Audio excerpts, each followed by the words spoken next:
Halo semuanya, perkenalkan saya Keisha dari kelompok 1 KKN Gemar IPA. Di sini saya selaku penanggung jawab dari program kerja pembuatan pupuk organik cair menggunakan komposter sederhana.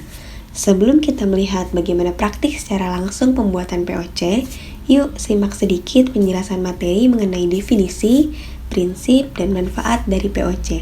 Selamat menyaksikan!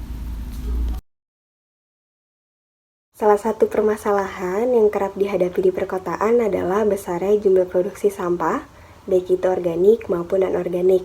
Jadi sampai saat ini sayangnya seperti di gambar yang kita bisa lihat ini, masih banyak masyarakat yang membuang sampah sembarangan, sehingga penumpukan sampah tidak bisa dihindari. Nah, salah satu poin penting dalam hal ini adalah masih banyak masyarakat yang belum memahami pentingnya mendaur ulang sampah organik. Padahal jika sampah tersebut digunakan kembali dan dimanfaatkan, dapat menjadi suatu produk yang bernilai jual tinggi seperti pupuk organik cair. Selain itu, pupuk organik cair ini juga bisa menjadi alternatif bagi para petani untuk menyiasati mahalnya berbagai pupuk kimia yang beredar di pasaran.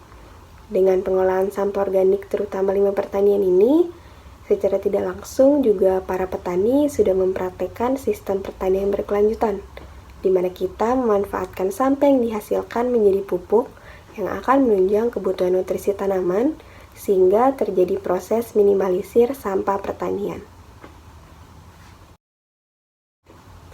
Nah, tadi kan kita udah tahu kalau misalkan di perkotaan itu kita bisa memanfaatkan limbah organik pertanian untuk dijadikan pupuk organik cair.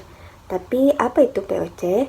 Jadi pupuk organik cair atau POC merupakan larutan yang sebagian besar atau seluruhnya terdiri atas bahan organik yang berasal dari sisa tanaman atau kotoran hewan, serta berisi satu atau lebih pembawa unsur yang dibutuhkan tanaman. Nah, penggunaan pupuk ini akan menambah unsur hara yang dibutuhkan oleh tumbuhan dan menjadi alternatif pengganti pupuk anorganik. Biasanya POC ini kebanyakan diaplikasikan melalui daun karena mengandung unsur hara makro dan mikro yang esensial, seperti nitrogen, fosfor, kalium, sulfur, kalsium, magnesium, dan bahan organik lainnya.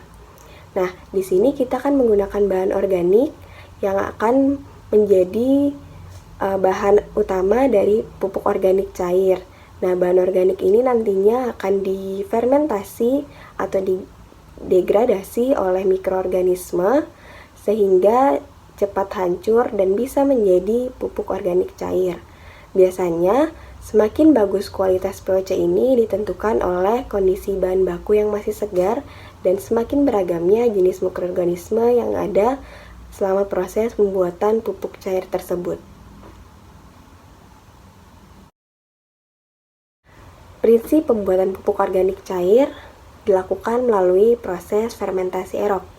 Nah, fermentasi ini terjadi karena adanya aktivitas mikroorganisme fermentatif atau yang biasanya disebut bioaktivator untuk menyebabkan perubahan sifat senyawa organik sehingga bahan-bahan organik akan cepat diurai. Nah, biasanya tempat pengkomposan bahan organik ini disebut komposter. Untuk desain komposternya yang akan saya gunakan pada pembuatan pupuk organik cair ini dapat dilihat di gambar yang tertera di atas. Jadi kita menggunakan wadah yang terbuat dari plastik yang cukup tebal dengan tutup. Nah, alasan kami menggunakan plastik ini untuk menghindari adanya interaksi bahan organik dengan komposter dan juga untuk menjamin keberlangsungan proses fermentasi yang dikondisikan dalam suasana anaerob. Jadi nanti komposter tersebut menggunakan teknologi sederhana, yaitu dengan membuat saluran pembuangan gas hasil fermentasi tanpa adanya udara masuk ke dalam komposter, karena seperti yang tadi kita bilang, fermentasi yang digunakan di sini adalah fermentasi anaerob. Jadi kita tidak mau ada udara di dalam pupuk organik cair kita. Nah, nanti tutup komposter yang kita gunakan akan dibiarkan tertutup rapat selama proses pengomposan berlangsung, kemudian akan dipasang sebuah pipa atau selang plastik penghubung antara komposter dengan botol berisi air yang berguna untuk sarana pembuangan gas hasil fermentasi. Berikut ini adalah manfaat dari pupuk organik cair. Kenapa sih kita harus menggunakan pupuk organik cair dibandingkan pupuk kimia? Yang pertama, pupuk organik cair dapat memperbaiki sifat fisik, kimia, dan biologi tanah. Berbanding terbalik dengan pupuk kimia, yang seringkali dalam proses penggunaannya menurunkan kualitas tanah. Namun dengan POC ini, karena kita menggunakan bahan organik, jadi POC ini akan mampu memberikan zat hara yang dibutuhkan bagi tanaman, tanpa merusak mikroorganisme dan unsur hara yang sudah ada di dalam tanah, dan juga POC lebih mudah diserap oleh tanaman. Kemudian yang kedua, POC ini akan meningkatkan produksi dan meningkatkan kualitas tanaman. POC dapat meningkatkan vigor tanaman, sehingga tanaman menjadi kokoh dan kuat, merangsang pertumbuhan cabang produksi, meningkatkan pembentukan bunga dan bakal buah, serta mengurangi gugurnya daun, bunga, dan bakal buah. Selain itu, penggunaan POC ini juga dapat meningkatkan daya tahan tanaman terhadap kekeringan, cekaman cuaca, dan serangan patogen penyakit. Untuk yang ketiga, manfaat dari POC ini adalah mendorong dan meningkatkan pembentukan klorofil daun dan pembentukan bintil akar pada tanaman, sehingga meningkatkan kemampuan fotosintesis tanaman dan penyerapan nitrogen dari udara. Nah, setelah kita mendengarkan sedikit materi mengenai pupuk organik cair, yuk kita langsung lihat bagaimana praktik proses pembuatan pupuk organik cair.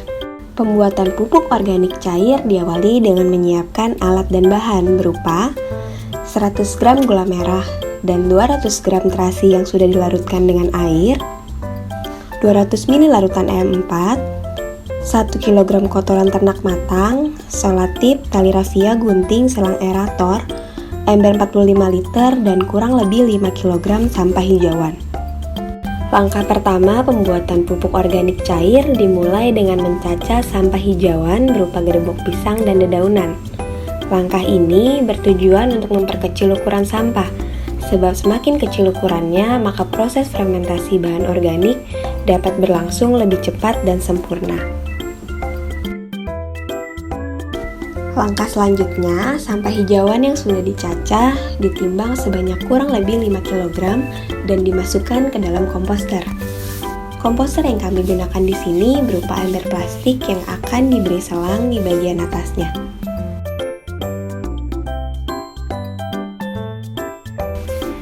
Setelah itu ditambahkan 1 kg kotoran ternak matang. Nah, kotoran ternak ini banyak mengandung kandungan yang dapat menyuburkan tanah. Kemudian ditambahkan juga 200 gram gula merah dan 100 gram terasi yang sudah dilarutkan dalam air. Campuran terasi dan gula merah ini berfungsi sebagai pengganti larutan molase yang akan berperan sebagai sumber nutrisi bagi bakteri fermentasi. Dicampurkan juga ke dalam komposter 200 ml larutan EM4. Larutan ini akan memperbanyak bakteri yang berperan dalam proses fermentasi, sehingga prosesnya bisa berlangsung lebih cepat dan sempurna. Selanjutnya, ditambahkan 20 liter air sumur ke dalam komposter.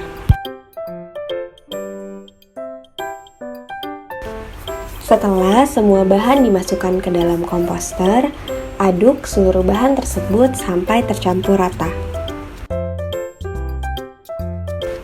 Kemudian lubangi bagian atas dari tutup ember dan bagian tutup botol plastik menggunakan solder. Dan beri selang pada kedua tutup yang sudah dilubangi tadi, sehingga ada selang penghubung antara komposter dengan botol plastik yang berisi air.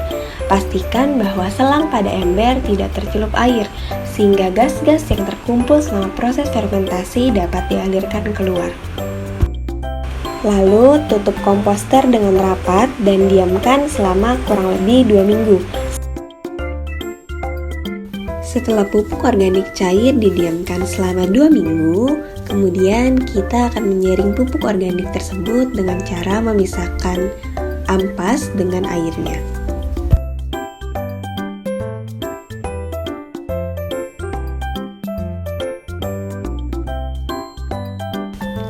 Setelah itu, kita saring pupuk organik cair menggunakan saringan sehingga didapatkan air yang terpisah dengan ampasnya.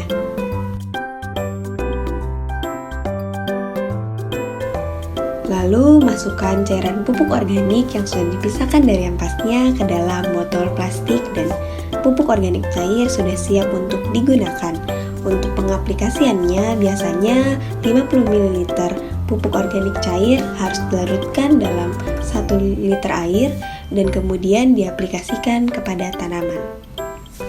Sekian dulu video edukasi mengenai pembuatan pupuk organik cair yang dapat saya sampaikan. Atas perhatiannya diucapkan terima kasih.